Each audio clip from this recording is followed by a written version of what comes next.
अच्छा जरा विचार करें आप सभी, इंद्रियां कभी तृप्त होती हैं?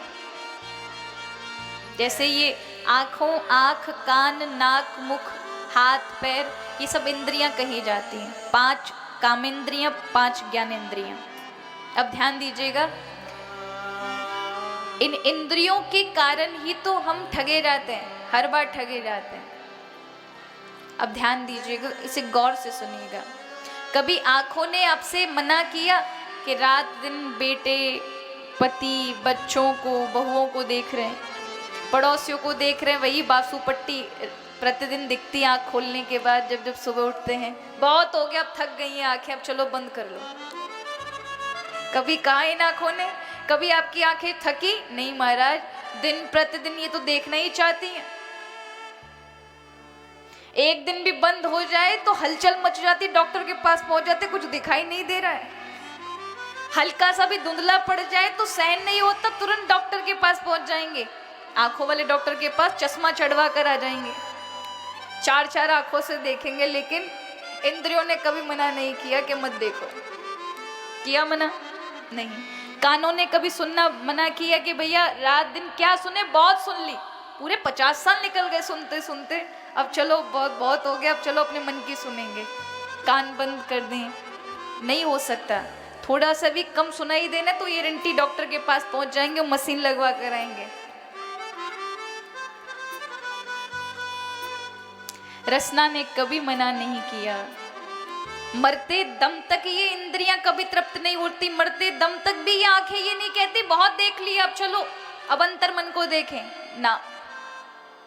फिर भी ये पड़े पड़े मृत्यु सामने खड़ी होगी, फिर भी बेटे को देखने की बड़ी इच्छा होगी, एक बार बालक को देख ले, उसको देख ले, रिश्तेदार को देख ले।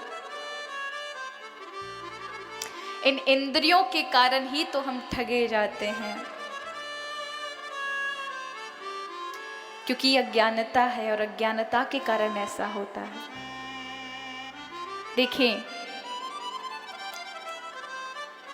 इस अज्ञानता का जो साथ देने वाला है, इन इंद्रियों का जो स्वामी है, जिसको देख करके, क्योंकि मन को उन चीजों में बड़ा, क्योंकि इंद्रियां जहां भटकती हैं और इंद्रियों को लग गया कि ये अच्छी चीज है, इसमें आनंद मिलेगा, तो मन को पहुंचा देती हैं कि अगर आप कहो तो इस चीज को प्राप्त करें, तो मन तुरंत की तुरंत दौड़ पड़ता है उसे प्राप्त करने के लिए।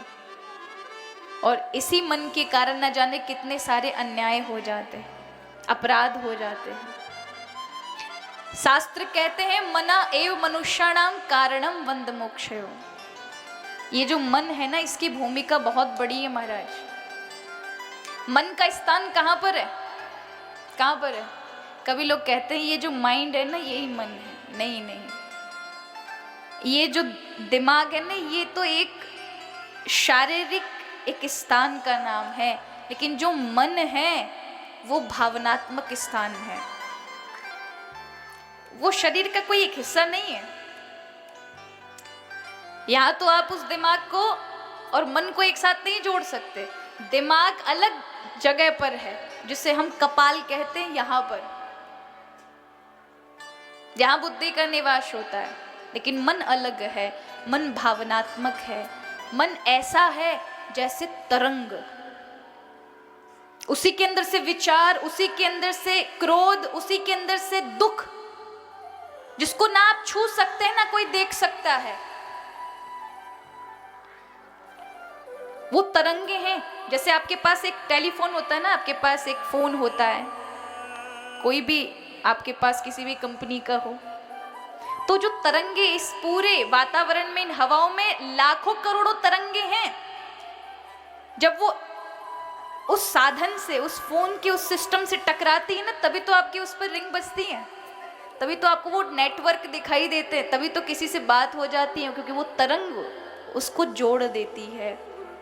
उसी प्रकार ये शरीर रूपी फोन ही समझ लो महाराज, जब तक इसमें घंटी नहीं बजेगी, जब तक मन कोई काम नहीं करेगा। मन बहुत बड़ी प्रक्रिया है। शरीर होने के बाद भी अगर मन नहीं रहे तो शरीर वहां रहेगा, लेकिन मन ना होने के कारण शरीर किसी काम का नहीं होगा। अब आप कहेंगे हमने तो अनुभव नहीं किया, तो चले अनुभव कराते हैं। आप यहाँ शरीर से बैठे हैं, लेकिन मन कहीं और घूमने चला गया और सामने वाला आपको कई बातें बता रहा है, लेकिन मन राम वहाँ मौजूद ना होने के कारण वो बातें आप सुन नहीं पाओगे, वो निकल जाएंगी बातें। क्यों? क्योंकि जिसकी उपस्थिति होनी थी वो कहीं और घूम रहा था। तो इंद्रियां देख रही थी, कान लगे हुए थे, लेकिन मन का संबंध ना जुड़े होने के कारण वो चीजें आप तक पहुंची नहीं। कई बार हो जाता है ना कि आपका मन कहीं और होता है, घर वाले कुछ बोल रहे होते हैं और आप नहीं सुन पाते, फिर आप कहते हैं अभी आपने क्या बोला वो मैं सुन नहीं पाया। कारण ही यही था क्योंकि वो जो जोड़ने वाला था इंद्रियों से, उसका संपर्क टूट गया महाराज।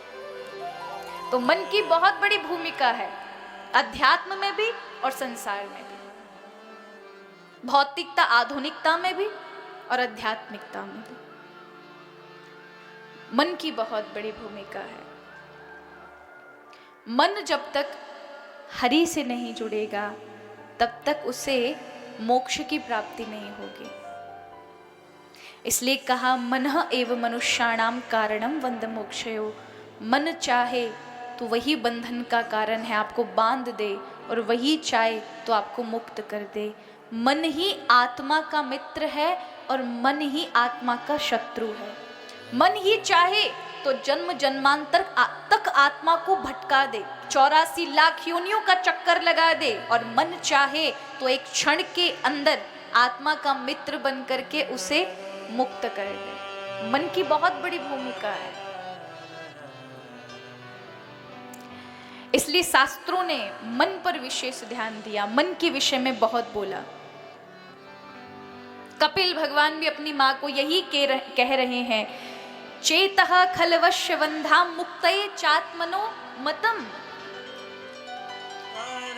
यदि मुक्त होना चाहते हैं तो उसके लिए पहले सबसे पहले इस चित्त यानी मन को संभालना जरूरी है।